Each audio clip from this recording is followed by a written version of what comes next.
से जोत जगाओ, सद्गुरु ज्योत से जोत जगाओ। मेरा अंतर तिमिर मिटाओ, सद्गुरु ज्योत से ज्योत जगाओ। हे योगेश्वर, हे परमेश्वर, हे ज्ञानेश्वर, हे सर्वेश्वर, निज कृपा बरसाओ, सद्गुरु ज्योत से ज्योत जगाओ। मेरा अंतर तिमिर मिटाओ, सद्गुरु ज्योत से ज्योत जगाओ। हम बालक तेरे द्वार पे आए, हम बालक तेरे द्वार पे आए, मंगल दरस दिखाओ, सद्गुरु ज्योत से ज्योत जगाओ। मेरा अंतर तिमिर मिटाओ, सद्गुरु ज्योत से ज्योत जगाओ। शीश झुकाए करे तेरी आरती, शीश झुकाए करे तेरी आरती, प्रेम सुधा बरसाओ, सद्गुरु ज्योत से ज्योत जगाओ। मेरा अंतर तिमिर मिटाओ, सद्गुरु ज्योत से ज्योत जगाओ। साची ज्योत जगे जो हृदय में, साची ज्योत जगे जो हृदय में, सोहम नाद। शांति पूर्वक बैठ के जो पीछे बच्चे शोर कर रहे हैं उनको बिठा लें। ना जाने इस श्वास का फिर आना होए ना होए, लेकिन हम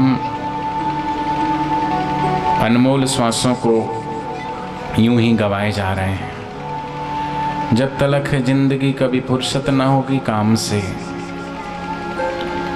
जब तलक है जिंदगी फालतू की चिंतन से फुर्सत नहीं होगी, लेकिन कुछ समय ऐसा हो जब चिंतन हो भगवान का, सुमरण हो भगवान का, ध्यान हो भगवान का। तो संध्या का समय है, थोड़ी देर प्रभु कीर्तन में, प्रभु के ध्यान में, चिंतन में थोड़ी देर खो जाए। हरि ओम।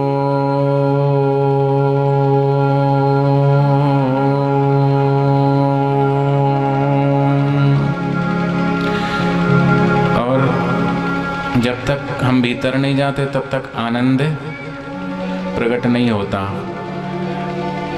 और आनंद होता है भगवान को प्रेम पूर्वक पुकारने से, श्रद्धा पूर्वक, विश्वास पूर्वक, सच्चित आनंद स्वरूप परमात्मा का ध्यान करने से, चित्त को एकाकार करने से। थोड़ी देर कुछ ना करें, भूल जाएं और सच्चे दिल से कीर्तन में, ध्यान में बैठ कर के अभी अभी भगवान के जो सत्संग का, कीर्तन का रस है उसका रस पान करेंगे।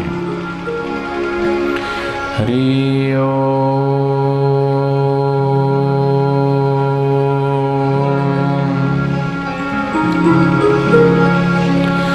गुरु जी को करिए वंदना, भाव से बारंबार, नाम सुनो का से क्या, जिसने भव से पार। सिमर सिमर सिमर नाम जीवा, तन मन होए निहाला। चरण कमल तेरे धोए धोए पीवा, मेरे सतगुरु दीन दयाला। कुर्बान जावी उस बेला सुहावी, जित तुम्हारे द्वारे आया। नानक के प्रभु भय कृपाला, पूरा सतगुरु पाया, पूरा सतगुरु पाया। करो मन गुरु चरणन से प्रीत। माया की झूठी नगरी में वही साचे मीत। भगवान और भगवान को पाए हुए सदगुरु, उन्हीं के चरणों का ध्यान, उनका सुमरन, क्योंकि वही सच्चे प्रीत है। सगे संबंधी स्वार्थ के, स्वार्थ का संसार, निस्वार्थ केवल सतगुरु, वही सच्चा हितकार। करो मन गुरु चरणों से प्रीति, करो मन गुरु चरणन से प्रीति, करो मन गुरु चरणन से प्रीति, करो मन गुरु चरणन से प्रीति। माया की झूठी नगरी में, माया की झूठी नगरी में, मोही साचे मीत, मोही साचे मीत। करो मन गुरु चरणन से प्रीत, करो मन गुरु चरणों से प्रीत। माया की झूठी नगरी में, माया की झूठी नगरी में, वही साचे मीत। करो मन गुरु चरणन से प्रीत, करो मन गुरु चरणन से प्रीत।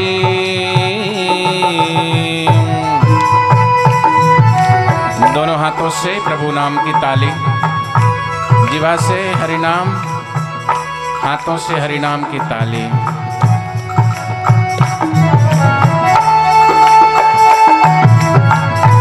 सुबह का बचपन हंसते देखा, दोपहर मस्त जवानी, सांझ बुढ़ापा ढलते देखा, रात को खत्म कहानी।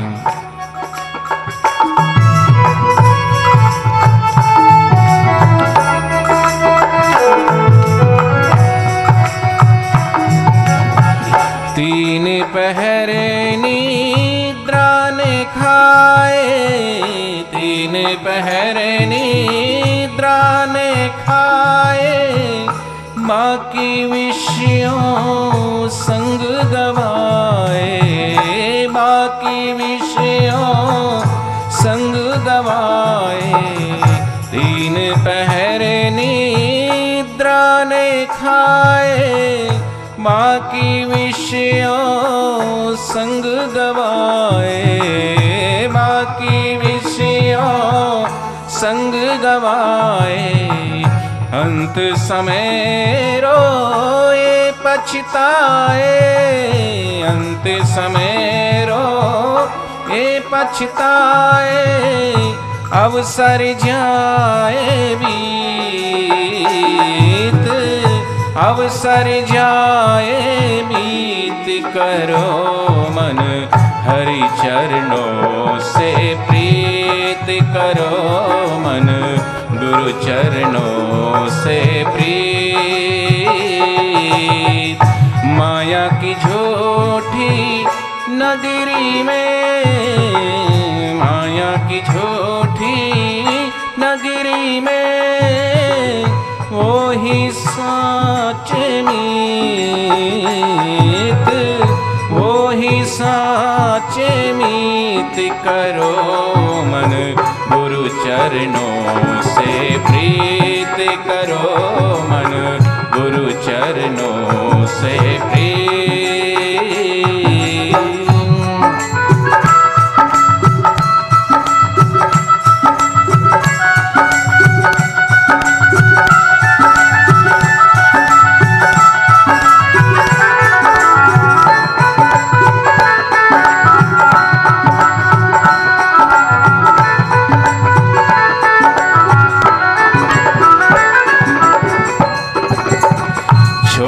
जगत के सारे ने हैं, छोड़े जगत के सारे ने हैं, एक दिन भस्म बनेगी देह, एक दिन भस्म बनेगी देह।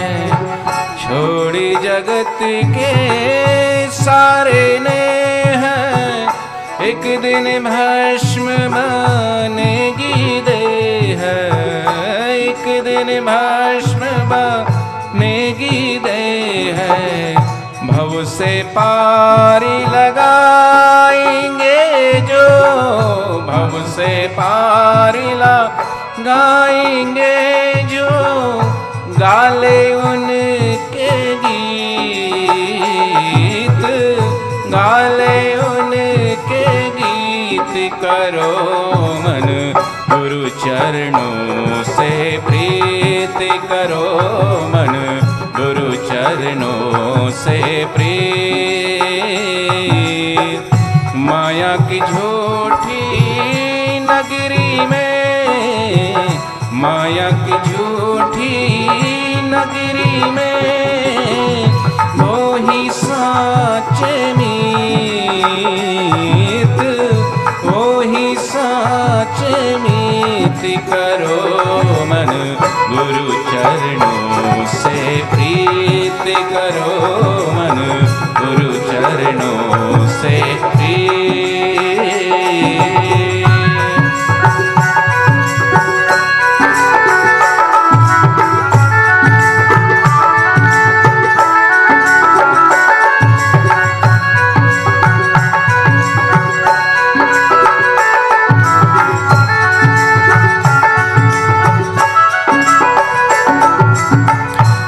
यौवन मद ने भरी माया,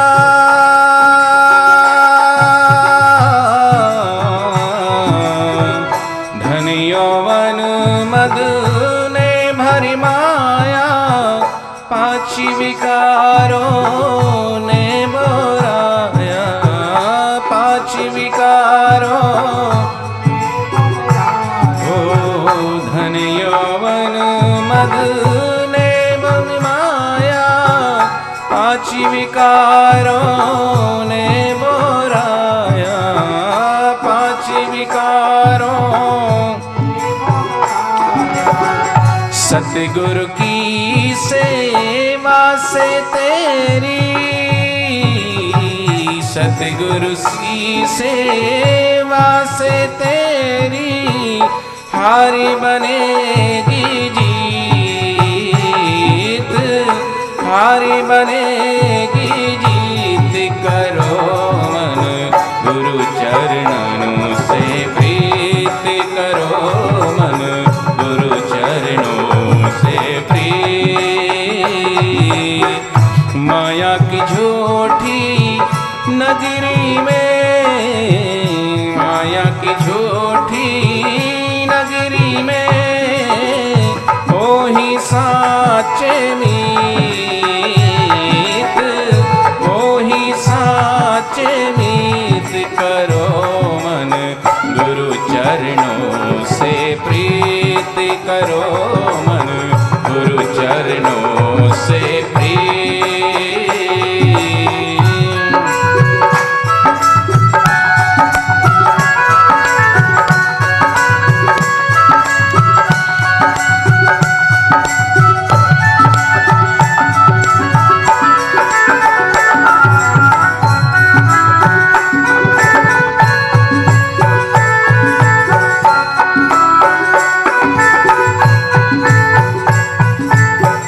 सब गुणी जिनके गुण गावे,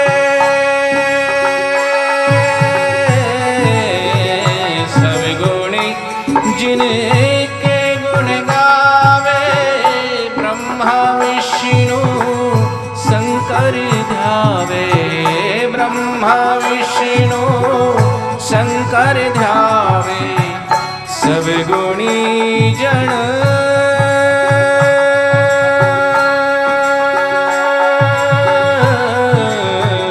सब गुणी जिनके गुण गावे ब्रह्मा विष्णु शंकर ध्यावे, ब्रह्मा विष्णु शंकर ध्यावे, गुरु बिन ज्ञानी ना कोई पावे, गुरु बिन ज्ञानी ना कोई पावे, ऐसी प्रभु की रीत, ऐसी प्रभु की रीत करो मन, गुरु चरणों से प्रीत करो मन, गुरु चरणों से प्रीत।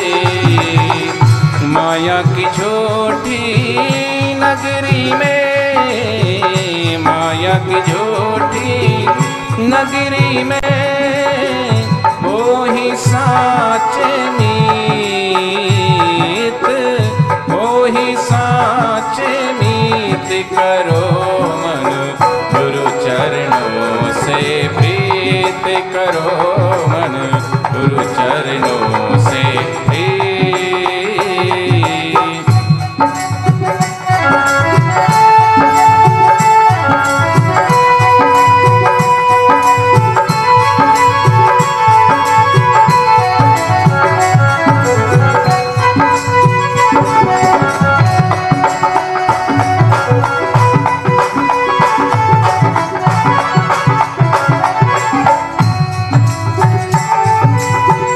सद्गुरु तुझ पर कृपा करेंगे, सद्गुरु तुझ पर कृपा करेंगे, सारे दुख पल में हर लेंगे, तेरे सारे दुख हर लेंगे।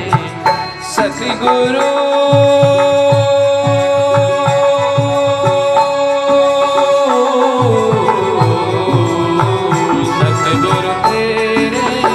कृपा करेंगे, तेरे सारे दुख हर लेंगे, तेरे सारे दुख हर लेंगे।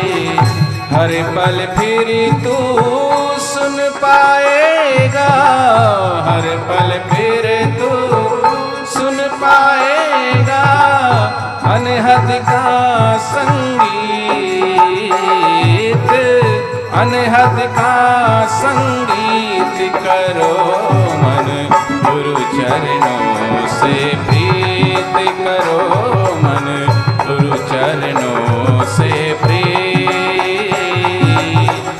माया की झूठी नगरी में, माया की झूठी नगरी में, वो ही साचे प्रीत, वो ही साचे मीत करो मन, गुरु चरणों से प्रीत करो मन, गुरु चरणों से प्रीत करो मन, गुरु चरणों से प्रीत करो मन, गुरु चरणों से प्रीत करो मन, गुरु चरणों से प्रीत करो मन, गुरु चरणों से प्रीत करो मन, गुरु चरणों से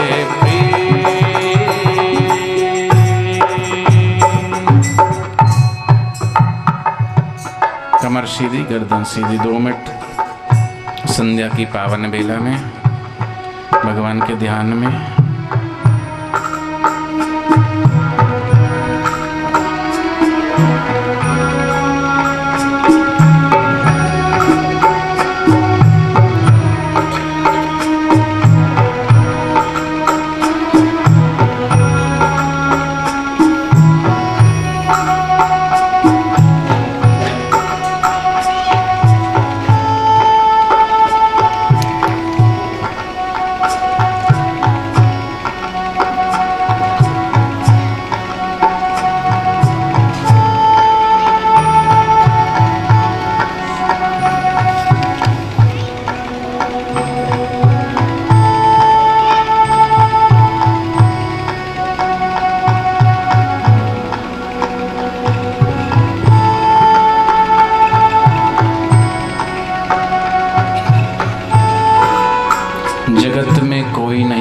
तेरा रे।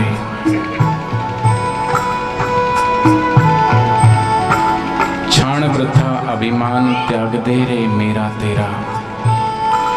इस संसार में कोई तुम्हारा नहीं है। मेरेपन का व्यर्थ अभिमान छोड़ दो, यह सब मेरा है। मेरा तो मुझ में कुछ नहीं। भक्त सच्चा ये प्रार्थना करता है प्रभु से, मेरा मुझ में कुछ नहीं, जो कुछ है सो तोर, तेरा तुझको सौंपते क्या लागत है मोर। सच्चा भक्त तो भगवान के चरणों में अर्पित होकर के, लेकिन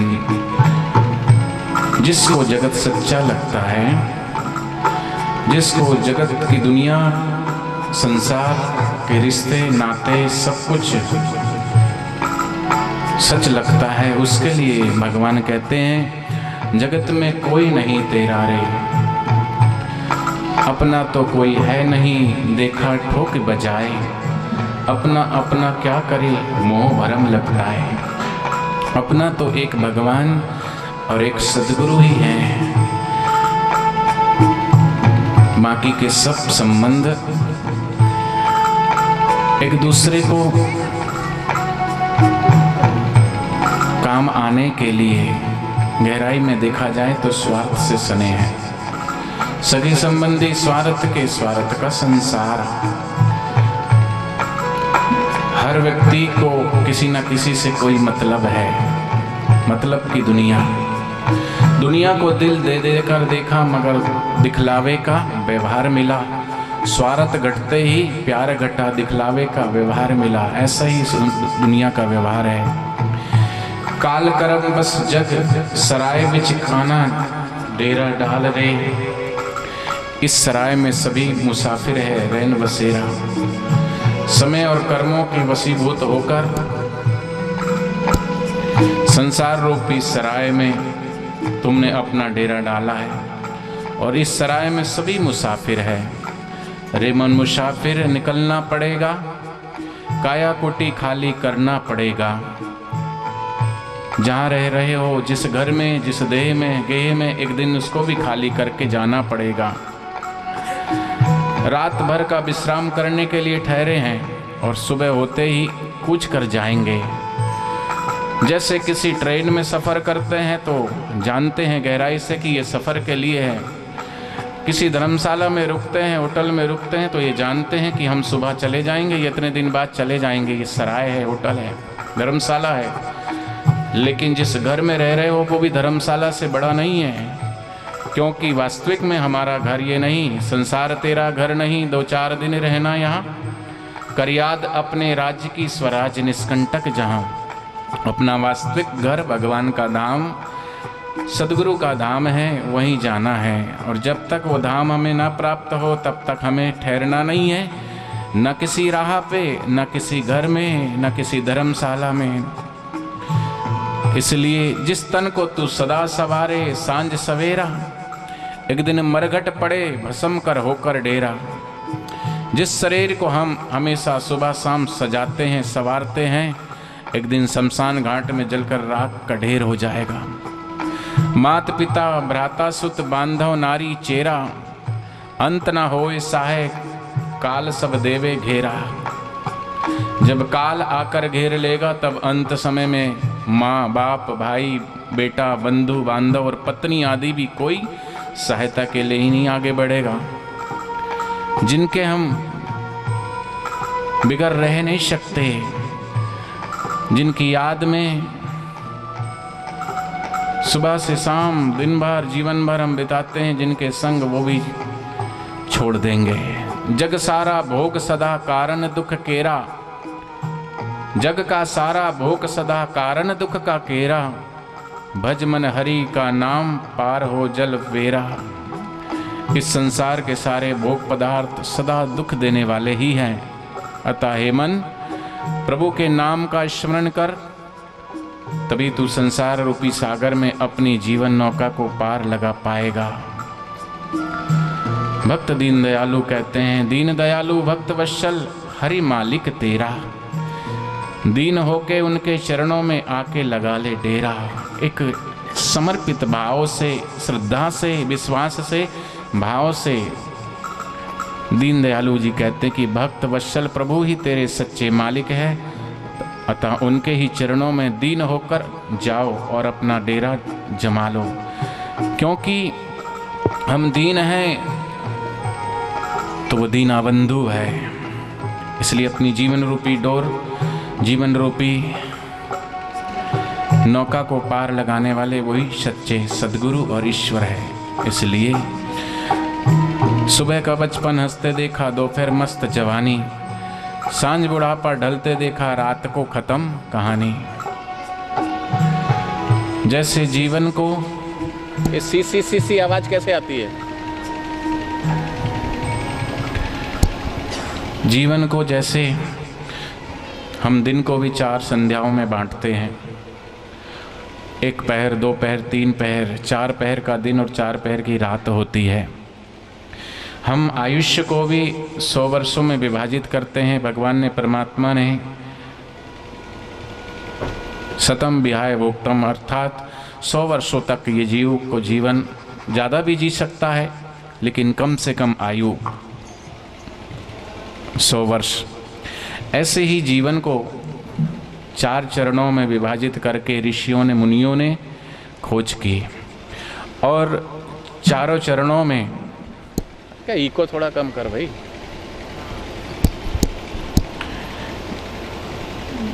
प्रथम चरण, प्रथम आश्रम, जैसे बोलते हैं, सुना हुआ है शब्द कि प्रथम आश्रम की शुरुआत होती है ब्रह्मचर्य आश्रम से। हमारे ऋषियों मुनियों ने खोज की, मनुष्य जीवन को 4 हिस्सों में विभाजित किया और प्रत्येक के लिए एक आश्रम निर्धारित किया। जन्म से 25 वर्ष तक की आयु के लिए ब्रह्मचर्य आश्रम, और फिर 25 से 50 तक गृहस्थ आश्रम, और 50 से 75 तक संन्यास, और अंत में फिर वानप्रस्थ। लेकिन सोचते हैं कि ब्रह्मचर्य का आश्रम का मतलब ये हो गया कि ब्रह्मचर्य मतलब शादी ना करना ही ब्रह्मचर्य है। लेकिन जीवन के 25 वर्ष ब्रह्मचर्य का मतलब ब्रह्मचर्य की संधि विच्छेद करें तो ब्रह्मचर्या, ब्रह्म में विचरण करना। पहले ऋषि मुनियों ने गुरुकुल की स्थापना की और प्रथम 25 वर्ष तक वो वेद का पाठ, पठन, चिंतन, मनन, ध्यान, धारणा, समाधि करके और पहले ब्रह्म में विचरण करने योग्य बनता था। ब्रह्मचर्य का मतलब ये नहीं कि ब्रह्मचारी है, शादी नहीं किया तो ब्रह्मचारी है, नहीं। ब्रह्मचर्य का मतलब ब्रह्म में विचरण करना, ब्रह्म में रहना। और प्रथम चरण ब्रह्मचर्य का है कि पहले ईश्वर को प्राप्त करो और उसके बाद फिर गृहस्थ में उतरो। प्रथम चरण गृहस्थ का और ब्रह्मचर्य का 25 से वर्ष तक अध्ययन, पठन, पाठन में लगाना, और फिर गृहस्थ आश्रम को समझेगा, भोग विलास का काल। जो भी हमने प्रचलित बातों से हमने समझ रखा है कि पहले 25 साल हैं वो ब्रह्मचारी के हैं, और फिर 25 से 50 शादी और विवाह के गृहस्थ आश्रम, भोग विलास काल। जीवन की वो बेला जब हम संसार के पदार्थों में लिप्त होकर विवाहित जीवन का सुख लें, और संन्यास का अर्थ समझा कि घर त्याग। और जीवन काल का जब मनुष्य अपने संसारिक कर्तव्यों से निवृत्त हो जाए तो अंत में सब चीज़ों से संन्यास लेकर ग्रस्त हो जाए, और फिर वानप्रस्थ अर्थात सब कुछ त्याग करके और जंगल में चला जाए, वन की तरफ। ये 4 आश्रमों की धारणा हमने बना ली है। लेकिन आज समझना थोड़ा सा, जो बच्चा रो रहा है उसको थोड़ा पीछे ले जा लो। ब्रह्मचर्य 2 शब्दों से बना है, ब्रह्म और चर्य। इसका अर्थ होता है ब्रह्म में विहार करना, रमण करना, हर काम परमात्मा से जुड़कर करना। पर कब संभव है?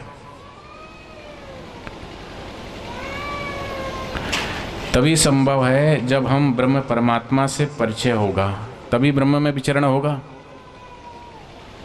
मन को, इंद्रियों को रोक करके अपना मन, अपना चित्त, अपनी सारी ऊर्जा परमात्मा के चरणों में लगा करके ब्रह्म परमात्मा का चिंतन करना और उसका साक्षात्कार करना।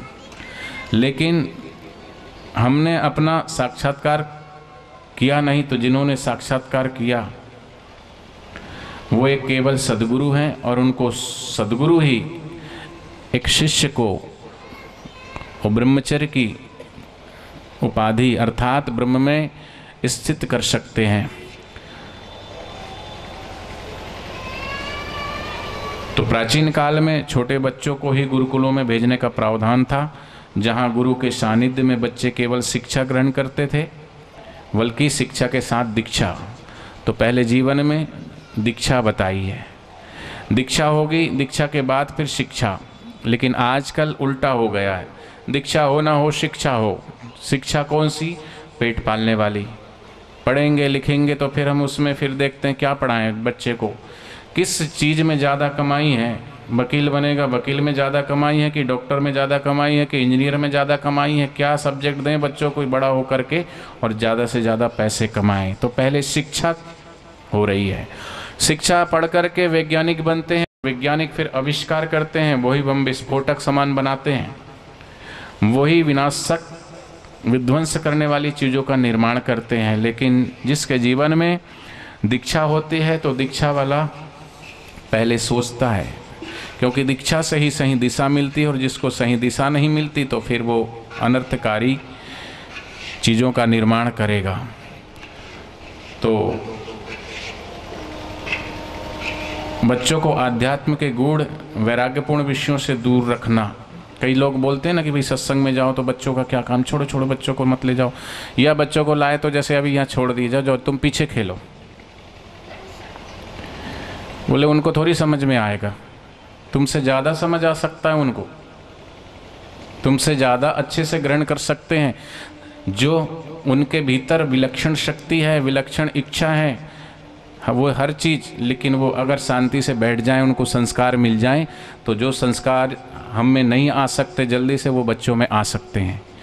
और इसीलिए हमारे ऋषियों ने खोज की थी, और ये इतिहास साक्षी है, शास्त्र प्रमाण है कि जो कुछ भी बोलते हैं या बच्चे सुनते हैं तो बच्चे जल्दी ग्रहण करते हैं, जन्म से ही नहीं, माँ के पेट से ही।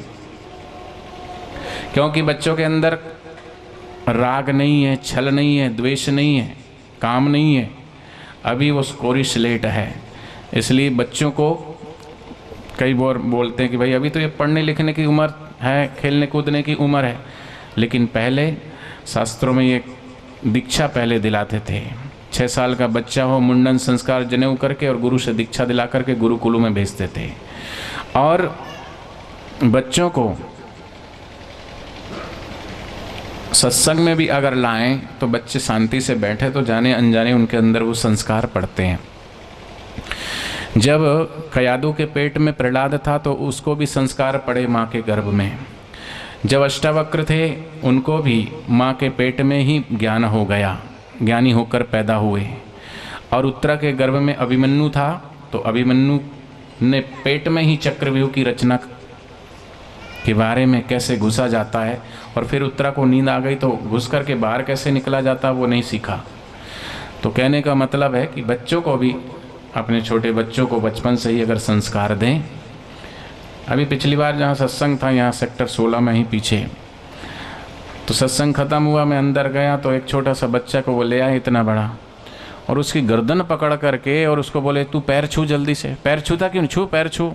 वो बच्चे की ज्यों गर्दन दबाए वो पीछे खिसके, ज्यों गर्दन दबाए पीछे खिसके। अब बच्चों के अंदर क्या होगा साइकोलॉजिकल, उसको पता है कि गर्दन दबाने के लिए बहुत ज़्यादा प्रेशर होना पड़ता है, वो भागेगा उस चीज़ से।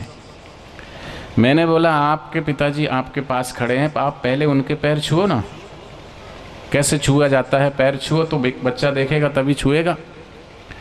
हम बच्चों से तो उम्मीदें रखते हैं लेकिन हम खुद नहीं करते। आज हम अपनी संस्कृति को भूल रहे हैं, घर में ना देखने योग्य बच्चों के साथ देख रहे हैं बैठ करके, हम बच्चों को मना कर रहे हैं, हम खुद खा रहे हैं, चाय खुद पी रहे हैं, बच्चों को कहते चाय मत पीना।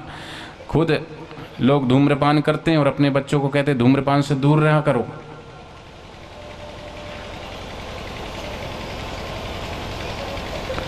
तो एक घर में एक मुनि ने, बच्चे ने बचपन छोटा सा आवाज़ लगाई, भिक्षाम देही। तो घर की बहू निकली और मुनि से बोली कि मुनि कि आज इतने जल्दी जल्दी आप जो है मुनि अजहू सवेर इतने जल्दी आप क्यों आए? तो वो मुनि कहते हैं माई मम डर काल का। हे माँ, मुझे काल का डर है। काल ना देखता है छोटा, ना देखता बड़ा, ना देखता बूढ़ा, ना देखता जवान। इसलिए ये नहीं सोचना कि अभी तो बच्चे हैं, बच्चों को ध्यान भजन करने की उम्र नहीं है, या हम तो अभी जवान हैं, बूढ़े हो जाएंगे फिर भगवान का भजन करेंगे।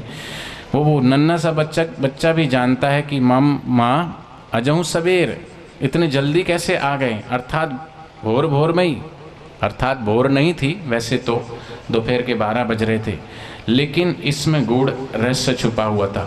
बहू ने पूछा अजहू सवेर, तब वो बालक कहता है कि माँ मोहे डर काल का, अर्थात काल रूपी चिड़िया इस खेत को चुग रही है।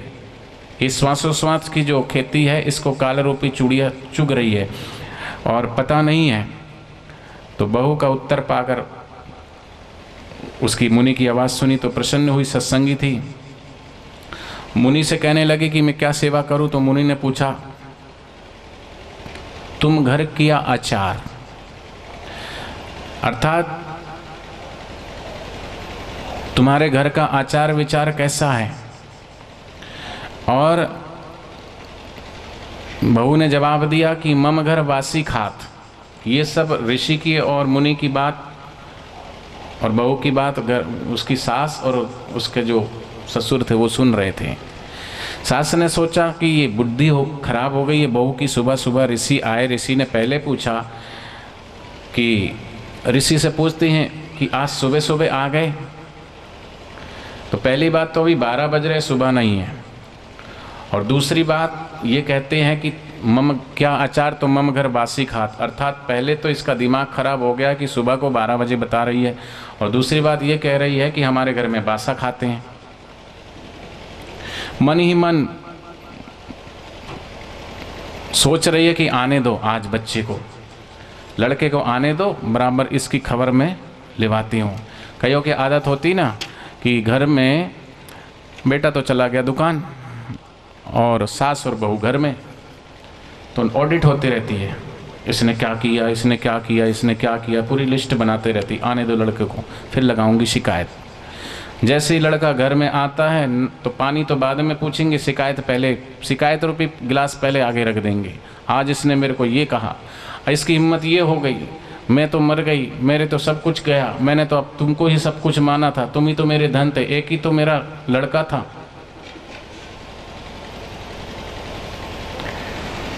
आया लड़का तो लड़के से शिकायत करने लगी कि इसका दिमाग खराब हो गया। आज ऋषि आए तो ऋषियों को 12 बजे आए थे और उनको कह रहे कि अजहू सवेर, मतलब सुबह सुबह कैसे आ गए। और दूसरी उसने बोला कि तुम घर किया आचार, तो कह रही मम घरवासी खात। तो बहू ने कहा माँ जी बात को समझो, अजहू सवेर का मतलब मैंने ऋषि से पूछा कि क्या तुम बचपन से ही भगवान की भक्ति में लग गए? तो ऋषि ने कहा माँ कि मम डर काल का, अर्थात काल ना देखता छोटा, ना देखता बड़ा, ना देखता बूढ़ा, ना देखता जवान, इसलिए मैं बचपन से ही भक्ति में लग गया। ऋषि का कहने का मतलब ये था माँ। और ऋषि ने पूछा कि तुम्हारे घर में जो है क्या आचरण है, इनका रहन सहन कैसा है? तो मैंने कहा कि मम घर वासी खात, अर्थात इस जन्म में ना इन्होंने दीक्षा ली, ना शिक्षा ली है, ना भगवान का भजन करते, ना सुमरन करते हैं। परमात्मा की कृपा से मनुष्य जीवन मिला है, तो मनुष्य जीवन मिला है अर्थात पिछले पुण्य कर्मों से मिला है, इसलिए पिछले जीवन की ही कमाई खा रहे हैं। इस जन्म की कोई कमाई धमाई इनकी है नहीं, अर्थात वासा खा रहे हैं, ताजा नहीं है।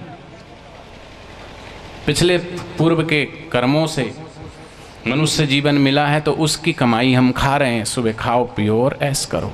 जीवन किस लिए मिला? बोले खाओ पियो और ऐश करो। ऐश माने राख।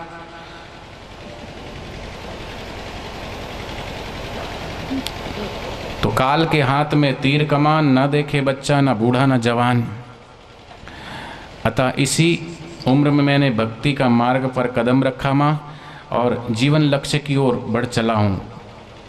और पिताजी आगे मुनि से पूछते हैं कि तुम घर किया आचार, पिताजी भी खड़े थे, तो उन्होंने कहने का मतलब यही था कि मम घर बासी खात का अर्थात कि हमारी माँ ने, हमारे पिता ने अर्थात ससुर ने और सास ने भी दीक्षा नहीं ली है, पिछले जन्म की ही कमाई खा रहे हैं।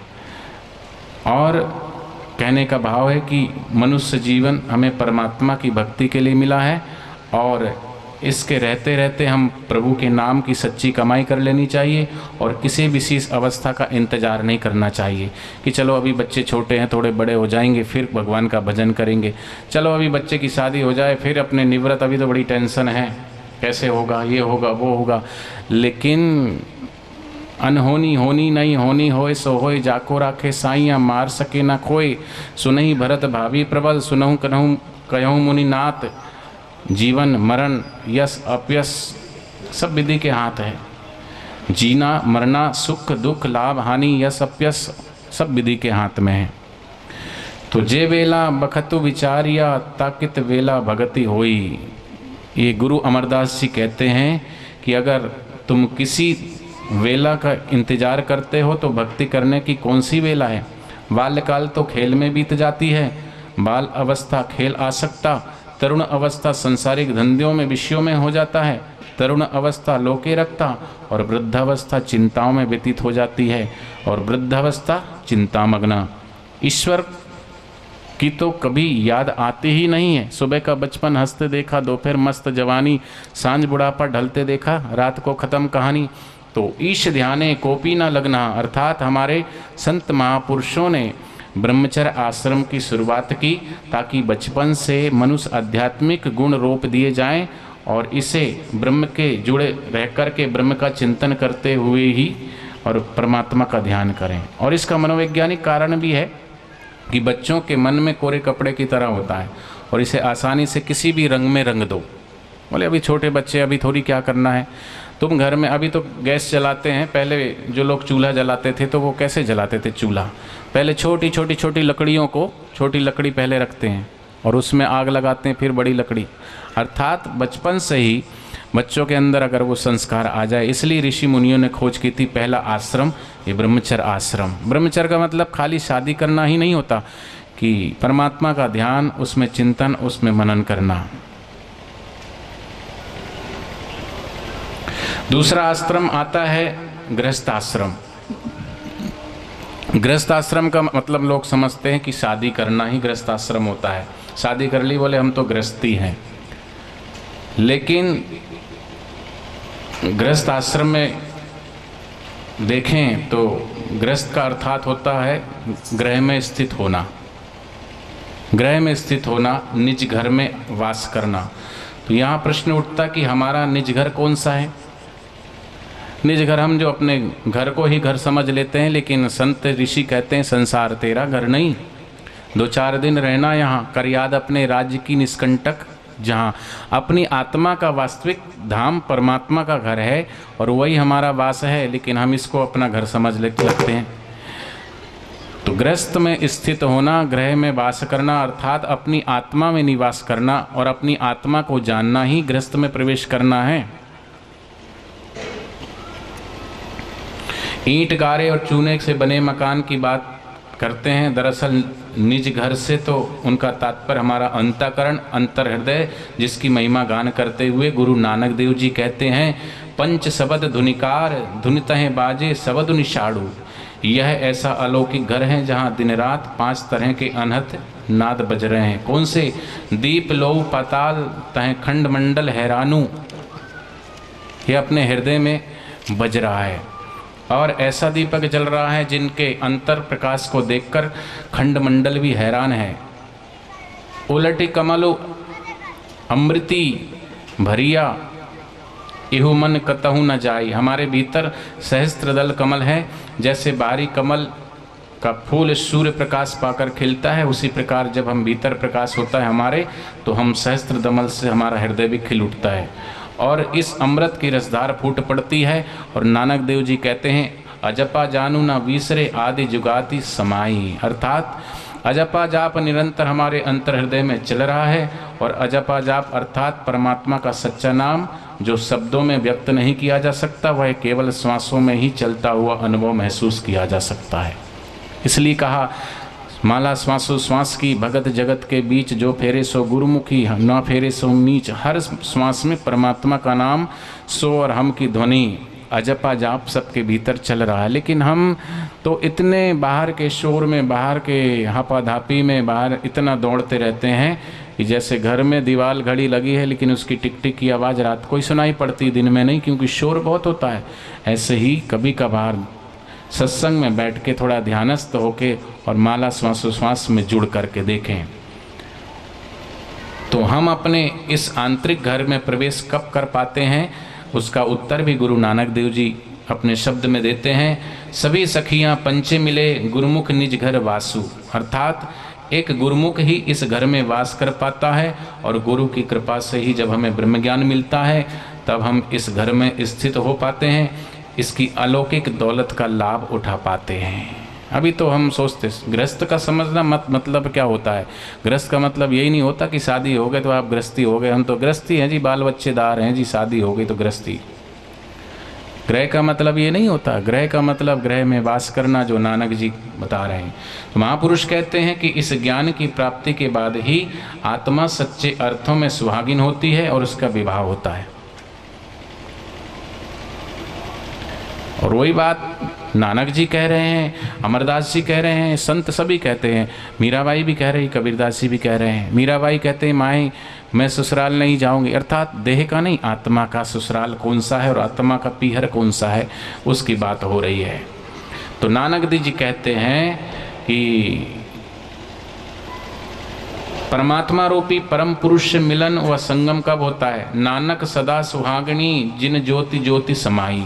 जिसने अपनी आत्म ज्योति को परमात्मा ज्योति से मिला दिया वही सुहागिन है।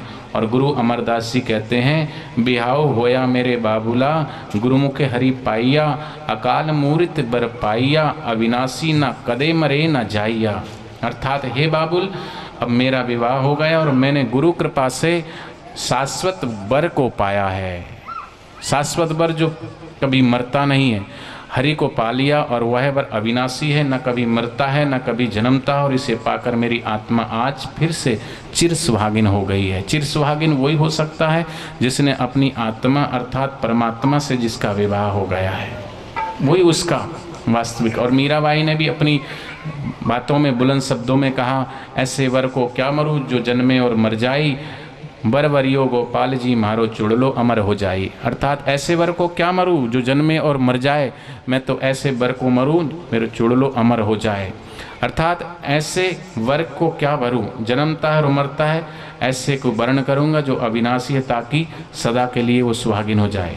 तो कहने का भाव कि आप बाह्य रूप के विवाह को विवाह न समझें, पर आध्यात्मिक दृष्टि से गृहस्थी वही है जिसकी आत्मा गुरु ज्ञान द्वारा परमात्मा से जिसका मिलन हो गया है और जो अपने आंतरिक ग्रह में स्थित हो गया, वही सच्ची वास्तव में गृहस्थी है।